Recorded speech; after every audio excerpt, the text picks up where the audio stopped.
지난 한 주간 주님 품 안에서 잘 지내셨습니까? 오늘 하나님께서 예비하신 은혜로 저와 여러분 덧입혀 주시고 또 한 주간 또 추위가 있는데 건강하시기를 주님의 이름으로 축복합니다. 오늘은 예비하신 하나님이라는 제목으로 하나님 말씀을 나누겠습니다.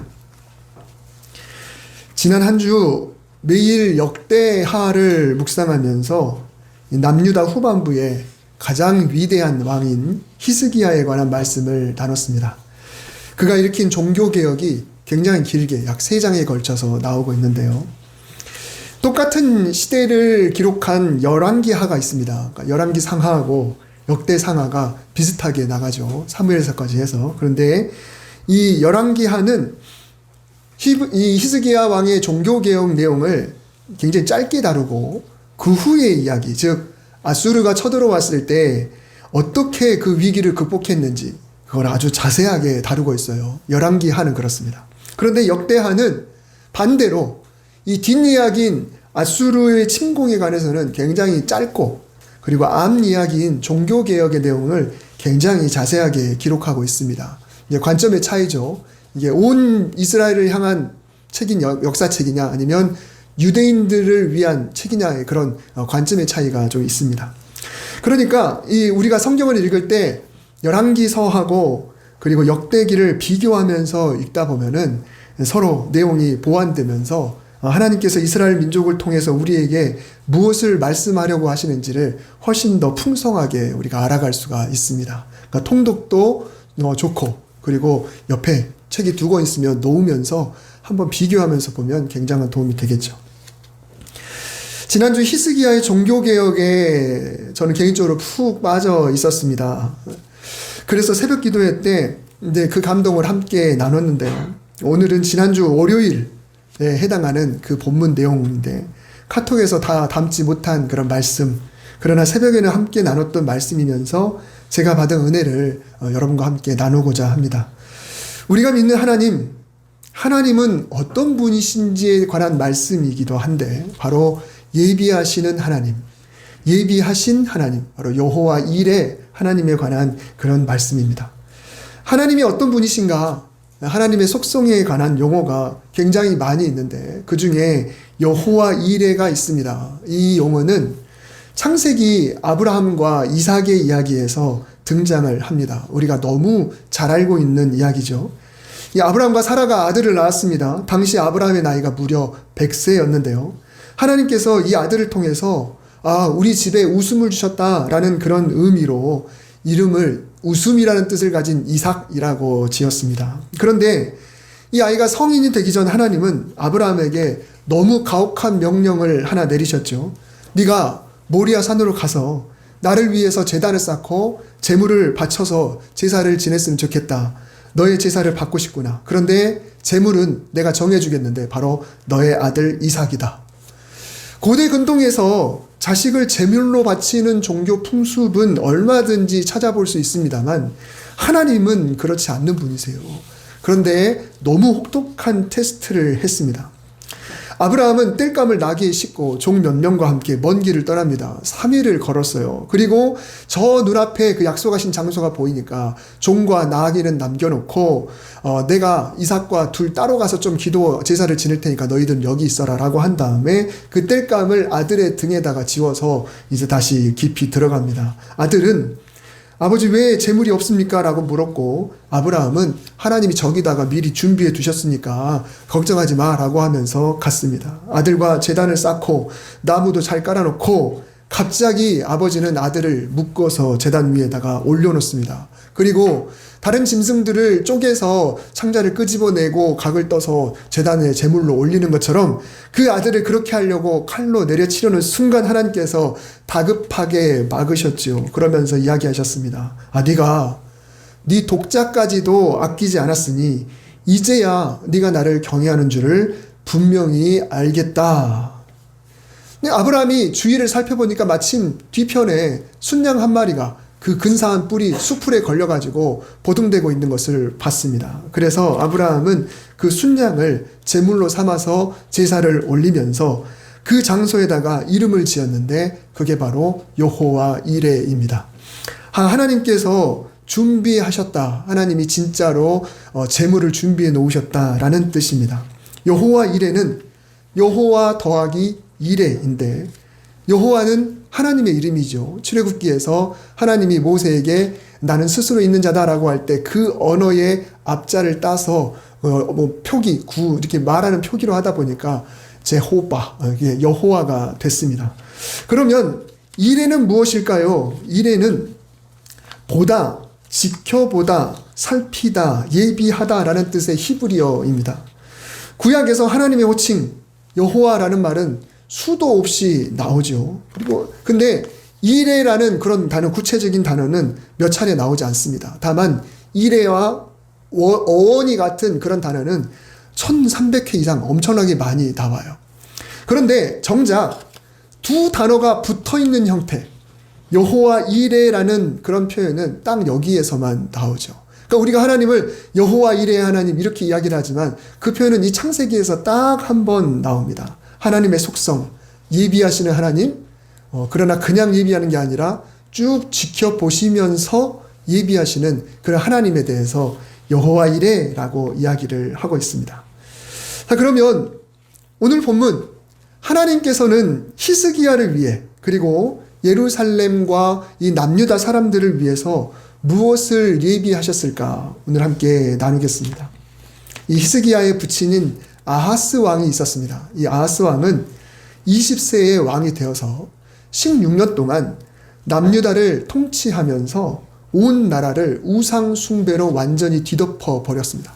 그 전 왕들이 그나마 하나님 앞에 정직해서 완벽하게 우상을 제거하지 못해도 그래도 하나님을 섬기는 그 세월이 140여 년 정도 굉장히 길었단 말이에요. 근데 이 16년 동안 이 아하스가 왕이 되는 동안에 모든 나라의 전체의 종교가 오울스톱되면서 아예 우상 숭배의 나라로 그냥 완전히 바뀌어 버렸어요.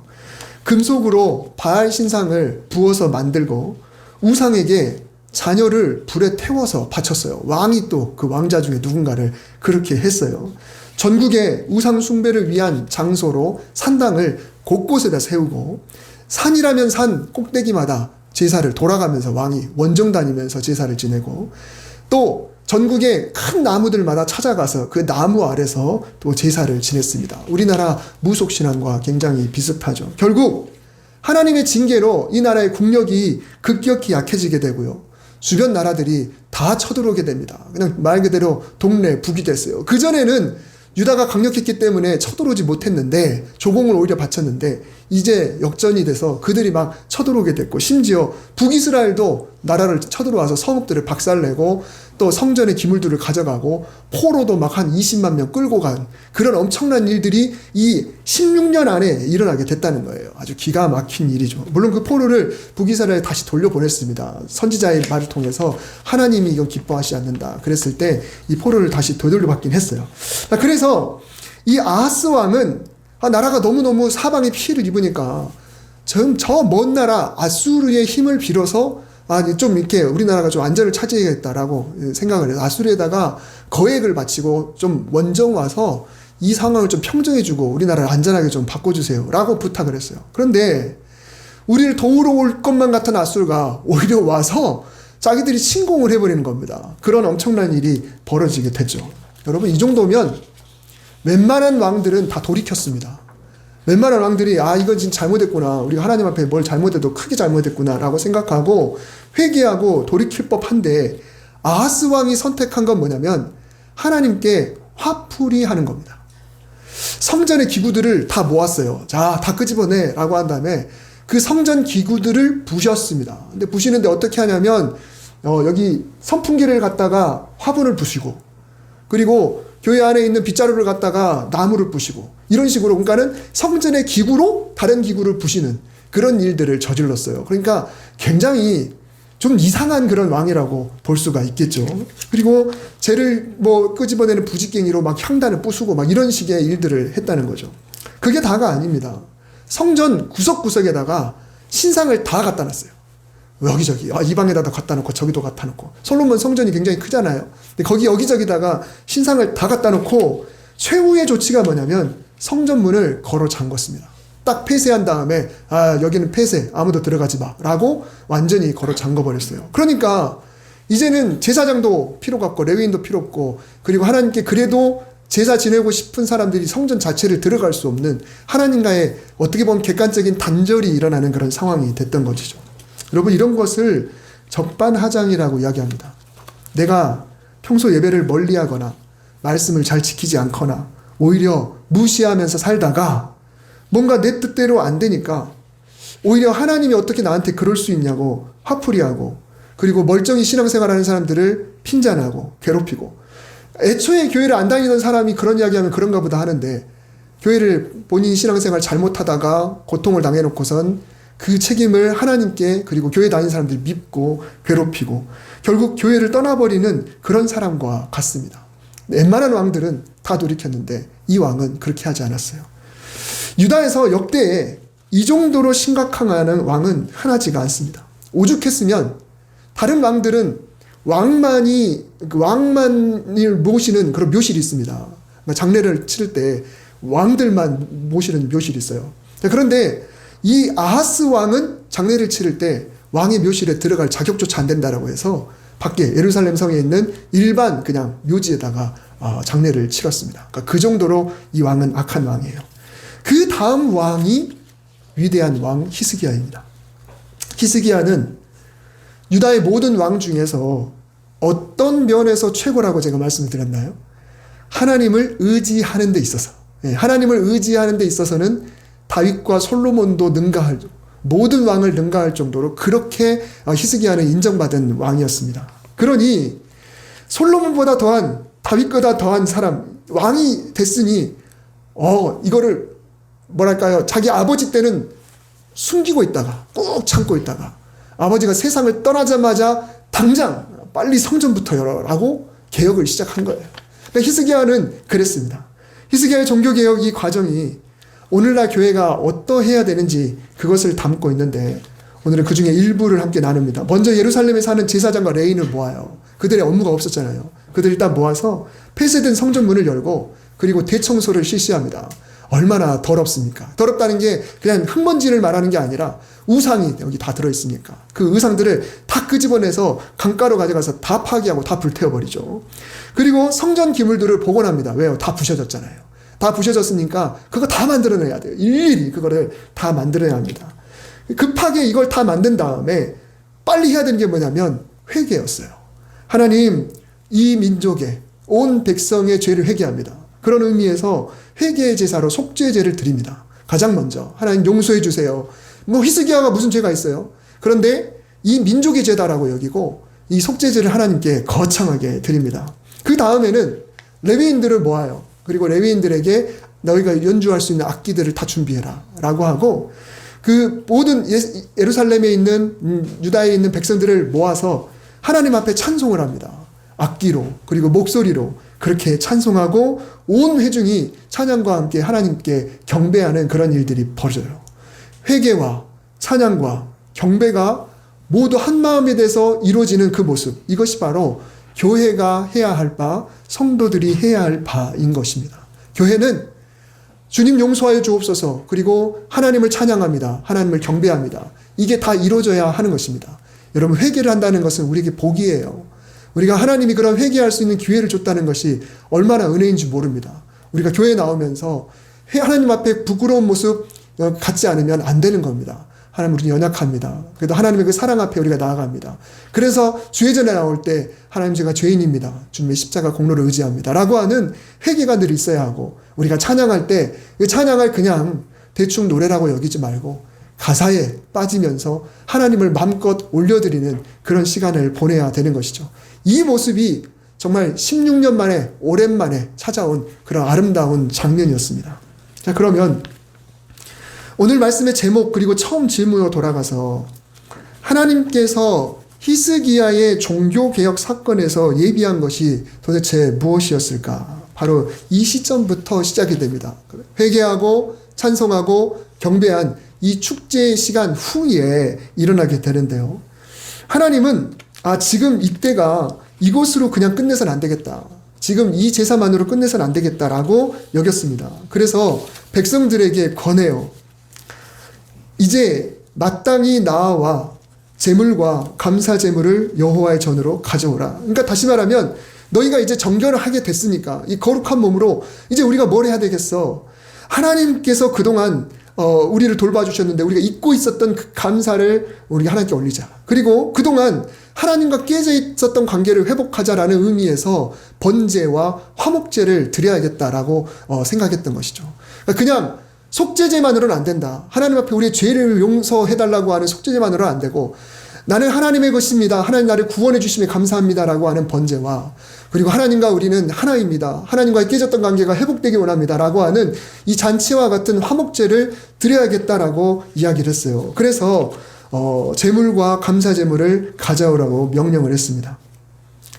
정말 16년 만에 찾아오는 이 갑작스러운 명령에 아마도 이 백성들에게는 어쩌면 비상이 날 수도 있어요. 이거 지금 급하게 어떻게 어디서 가져와? 우리가 이거 어떻게 가져와? 전쟁 때문에 피폐해진 이 상황 속에서 이 가축들도 많이 죽었을 거고 뺏겼을 거고 또 우리도 늘 피 흘리고 싸우느라고 거룩하지 못하고 이런 상황 속에서 이 재물을 어떻게 하면 준비할 수 있지? 라고 여겼을 수가 있는데 그렇게 문제가 생겼습니다. 그런데 문제가 뭐냐면 오히려 역으로 명령에 감동하여 마음에 원하는 자들이 재물, 즉 짐승들을 가져오는데 그 수가 많아도 너무 많았다는 겁니다. 많으면 많을수록 좋은 거 아닙니까? 많으면 이 사람들이 많이 가져왔으니까 얼마나 그들의 마음이 좋아 라고 생각할 수 있습니다. 물론 그렇습니다.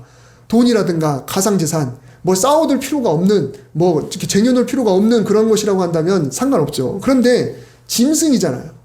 솔로몬 성전이 물론 크긴 큽니다만 수용의 한계가 있거든요. 그리고 일꾼의 한계가 있습니다. 충분히 수용을 해도 그 많은 짐승을 잡아서 제사를 지내고 집례하려면 사람이 엄청나게 필요한 거예요. 막 꾸역꾸역 들어오거든요. 그런데 이 일을 아무나 할 수 있는 것이 아니라 순서에 따라 거룩을 유지한 제사장만이 할 수 있습니다. 제가 이미지를 AI로 한번 가져왔는데요. 대략적인 분위기가 이렇다고 보시면 돼요. 이 재단이 이렇게 생기진 않았습니다. 근데 여기 한번 보십시오. 지금 성전 안에 짐승이 막 다 밀려 들어오는 거예요. 아까 읽을 때 보면은 소와 양 막 그냥 몇천 마리가 막 들어오는 겁니다. 이런 백성들이 다 끌고 온 거예요. 나도 그러고 싶습니다. 나도 그러고 싶습니다. 나도 재물 드리고 싶습니다. 나도 드리고 싶습니다. 그러니까 왕창 들어오니까 지금 이 안에서 난리가 난 거예요. 짐승이 죽여야 되죠. 또 각을 떼야 되죠. 또 창자 끄집어내죠. 기름은 또 따로 분리하죠. 또 이건 제사장 몫이 돼야 되고 이건 백성이 몫이 돼야 되고 이거는 제단에 태워야 되고 제단에 타면 타는 족족 또 이거 다 죄를 다 긁어내야 되고 또 다음 거 또 올라가고 이런 일들이 일어나야 되니까 이게 감당할 수가 없는 그런 상황인 거죠. 그래서 34절에 보면 모든 짐승의 가족을 벗길 만한 제사장 숫자가 턱없이 부족했다는 거예요. 실제로 그렇죠. 어느 정도 하다가 교대하고 빠진 사람이 또 자기 정결하게 오면 다시 투입되면 또 교대하고 이런 기간을 다시 보내고 오면 이런 시간이 많이 걸리게 되는데 그럴 겨를이 없는 것이죠. 그런데 때마침 레위 지파 사람들이 있었습니다. 여러분 레위 지파가 더 넓은 범위고 그 안에 아론 가문의 후손이 제사장이에요. 아론 가문의 후손. 그러니까 레위 지파에는 고라도 있고 다른 자손들이 다 있습니다. 그 중에 일부가 제사장이거든요. 근데 이 제사장 가문만으로는 어려운 거예요. 어려운 거예요. 그것도 유다에 있던 그 사람들이 아무리 동원해봐야 어려운 거죠. 근데 때마침 이 레위 사람들이 있었는데 레위 사람들은 제사장과 호칭과 구분해서 이렇게 부르지만은 이 사람들은 재물을 만지는 게 아니라 찬양대 혹은 성전 문지기, 성전 관리, 그리고 허드렛 일, 그리고 보수하고 하는 기술자, 성전에 관련된 그런 기술직을 맡고 있는 사람들이 레위인들이에요. 그러니까 아무리 레위인이라 할지라도 재물은 못 만집니다. 제사장만 만질 수가 있어요. 그런데 이들 중에 마침 성결한 자, 그리고 거룩을 최대한 유지한 자, 오히려 그동안 단절됐던 그런 상황 속에서 제사장들보다 훨씬 더 거룩을 준비했던 사람들이 있었다라는 거죠. 그래서 히스기야는 그들을 투입합니다. 물론 그런 상황 속에서 뒤에 보면 하나님께 어떤 규례를 어기는 부분에 있어서 또 거룩을 잘 준비하지 못한 사람에 있어서 하나님께 용서를 구하는 그런 기도가 또 나중에 나오긴 합니다만 어찌됐건 이렇게 해서 이 엄청난 제사가 차질 없이 진행이 돼요. 그 처절했던 우상 숭배의 기간을 보내면서 백성들이 어떻게 정결을 유지할 수 있었을까? 특히 레위인들이 어떻게 그 안에서 거룩을 유지할 수 있었을까? 얼마나 종교 탄압이 심했으며 얼마나 가축들을 약탈당하고 죽어나가는 그런 상황 속에서 힘들어하는 그런 환경을 살았음에도 불구하고 이 백성들이 이 많은 짐승을 흔쾌히 가져올 수가 있었을까? 제사장과 레위인들이 숨죽여 살고 거룩을 포기하고 일반인으로 사느라 먹고 살아야 되잖아요. 성전 제사가 있어야 거기에서 제사장 목과 레위인 목이 나와야 그들이 먹고 사니까, 그래야 다른 걸 안 해도 되는 거거든요. 그런데 그 성전을 폐쇄했으니까 이들은 그냥 순식간에 먹고 살 게 없는 거잖아요. 그럼 어떻게 해요? 일해야죠. 품삯을 받고 일하고 밖에 나가서 또 농사 짓고 이런 일들을 해야 되는 그런 상황 속에서 제사장의 일들을 감당할 만한 거룩한 레위인들이 이렇게 준비가 될 수 있었다는 거예요. 충분한 기간도 없는데 그야말로 히스기야의 열심으로 인해서 너무 갑작스럽게 진행됐는데도 어떻게 이런 일이 가능했을까? 이 일이 갑자기 되었으나, 해답은 여기 있습니다. 이 일이 갑자기 되었으나 하나님께서 백성을 위하여 예비하셨으므로 히스기야가 백성과 더불어 기뻐하였더라. 여러분, 아브라함과 이삭의 이야기에서 준비하신다라는 단어가 이레라고 했습니다. 그런데 여기서 예비하신다라고 하는 그런 단어는 쿤이라는 히브리어를 사용합니다. 이레가 아니고 쿤이라고 해요. 이레는 뭐였나요? 보다, 지켜보다, 살피다, 예비하다였는데 쿤이라고 하는 히브리어는 세우다, 확립하다, 굳게 하다, 준비하다라는 의미를 갖고 있습니다. 그러니까 우리가 여호와 이레 하는 그거하고 오늘 내용은 달라요. 근데 오늘 말씀의 제목은 예비하신 하나님이잖아요. 그 예비가 정말 보시고 챙겨서 그 재물을 준비해 주는 것. 이 예비하다라는 것은 실질적인 채우심을 말해요. 다시 말하면 내가 보니까 저 사람한테 이게 진짜 필요하겠는데 라고 하면서 하나님이 때 적절하게 그 사람의 그걸 주는 것, 이게 여호와 이레입니다. 진짜 이 시적절하게 이 사람이 필요하구나. 반면에 쿤이라는 것은 뭐냐면 하나님이 실제적이고 확고한 준비 행위, 하나님의 그 의지, 하나님이 진짜로 이건 해야 돼 라고 하는 그 의지를 가지고 이것을 준행한다라는 것을 강조하고 있습니다. 즉 먼저는 하나님께서 이 일을 꼭 잘 진행하게 해야겠다라고 마음 먹으시고 그 다음에는 백성들에게도 그 마음을 심어주는 것을 의미합니다. 쿤이라고 하는 것은 하나님이 먼저 이거는 꼭 돼야 돼라는 것, 그리고 그 마음을 백성들도 갖게 해야겠다. 그래서 백성들도 그 일을 할 수 있도록 하나님이 해야겠다라고 하는 그 의지가 담긴 예비라는 것입니다. 그러니까 뭔가 좀 다르죠. 그런데 여러분, 이레건 쿤이건 두 사건에 공통점이 있었어요. 창세기에서 있었던 그 여호와 이레와 오늘 히스기야와 이 성전에서 있었던 하나님의 그 예비하심과의 공통점, 하나님이 언제 무엇을 예비해 주실까? 언제 꼭 필요한 것을 채워주시고 언제 하나님이 꼭 준비하겠다 마음먹으셔서 그 준비를 해주실까? 바로 하나님을 위한 드림, 그리고 하나님을 위한 예배의 순간이었다라는 것입니다. 여러분, 우리가 바라는 여호와 이레는 무엇일까요? 내가 바라는 여호와 이레, 사실 이런 거죠. 때마침 버스표가 딱 2장 있더라. 때마침 한 자리가 비어서 내가 거기 승진할 수 있었더라. 때마침 꼭 필요한 돈 300만 원이 딱 맞춰졌더라. 때마침 그 일의 전문가를 만났더라. 때마침 차에 우산이 하나 있더라. 때마침 내가 만난 의사가 이 분야의 권위자였더라. 여러분, 이게 우리가 생각하는 여호와 이레입니다. 여호와 이레는 그런 거여야 돼요. 우리가 생각하는 것. 때마침 꼭 맞는 걸 하나님, 여호와 이레의 하나님, 이렇게 생각합니다. 물론 하나님은 우리에게 기뻐할 일이나 좋은 일이 많기를 바라시고, 또 하나님은 하나님과 끊임없이 대화하기를 바라시고, 그렇게 친밀하게 원하시고, 그리고 감사할 일이 넘쳐나기를 바라세요. 항상 기뻐하기를, 쉬지 말고 기도하기를, 범사에 감사하기를, 늘 좋은 것, 좋은 일이 많기를 바라는 게 하나님의 마음이십니다. 그러나 유독 하나님께서 너에게 꼭 필요한 것을 꼭 채워주리라고 하나님께서 의지를 가지고 확실히 이루어 주시는 그런 은혜다라고 한다면 어떻습니까? 더군다나 하나님께서 그 일을 이루어 주시려고 혹시라도 우리가 마음 변할까봐, 처음엔 그런 의지를 갖고 있다가 우리 마음 변할까봐 노심초사하시면서 너에게도 내가 확실한 의지를 주마. 절대로 마음 변하지 말아라. 절대로 식지 말아라. 절대로 포기하지 말아라 라고 의지까지 굳게 해주시는 그런 은혜를 하나님이 예비하신다. 그게 바로 오늘 말씀하시는 하나님의 예비하십니다 라는 것입니다. 이럴 때 미리 보고 계시는 하나님, 그리고 예비하시는 하나님, 준비하시는 하나님이 일하신다고 하면 여러분 이건 얼마나 감사할 일이겠습니까? 우리가 때로 하나님께 뭔가 감동이 왔을 때 선뜻 나서지 못할 때가 있습니다. 왜요? 예비된 것이 없으니까. 감동을 왔는데 예비된 게 없어요. 너무 안타깝죠. 그런데 특히 이게 갑자기 진행된 일이라면 히스기야처럼 너무 갑자기 진행했어요. 백성들이 할렐루야 하고 예배 다 마쳤으니까 이제 집에 그 기쁜 마음으로 돌아가면 그만인데 갑자기 다 준비해 갖고 오라고 하니까 이건 비상이지 않습니까? 내가 그 일을 해보고 싶은데, 내가 헌신하고 싶은데, 그런데 문제는 나에게는 그 일을 해낼 만한 재능이 없어요.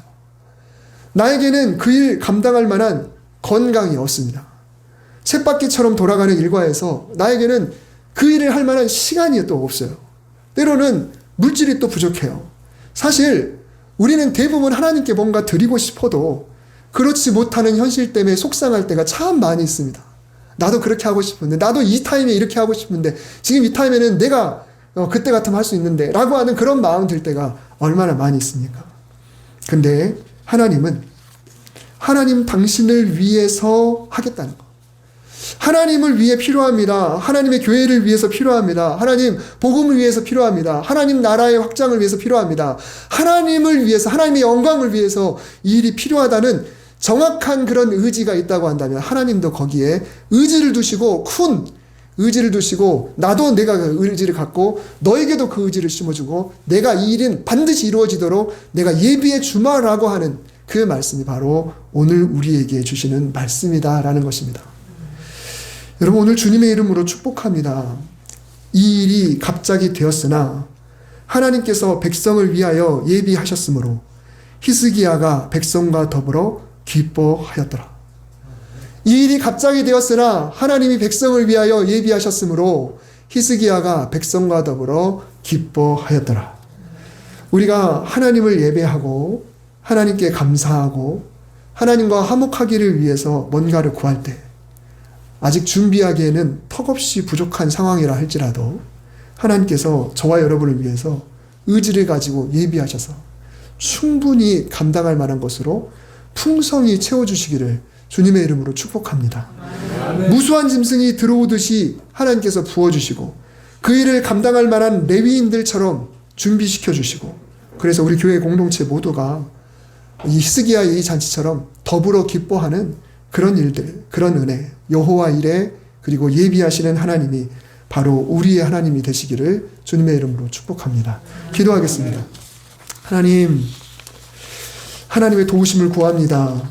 하나님의 예비하심을 구합니다. 우리가 늘 하나님의 예비하심이 있을 거라라는 그런 바람과 믿음을 갖고 있지만 오늘은 하나님이 어느 순간에 그렇게 하시는지 분명히 말씀해 주셨습니다. 어떻게든 하나님과 가까워지려고, 하나님을 예배하려고, 하나님을 위해 헌신하려고 우리가 마음을 먹을 때 우리의 그 의지가 바뀌지 않도록 도와주시고, 하나님도 그 의지에 힘을 실어주셔서 반드시 그 일이 이루어지도록 주여 축복하시옵소서. 그 일을 위해서 우리에게 건강도 주시옵소서.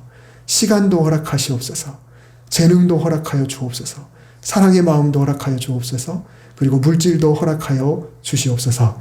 그래서 우리 모두가 함께 즐거워하는 복된 가정, 복된 교회가 되게 하여 주시옵소서. 예수님의 이름으로 기도드립니다. 아멘.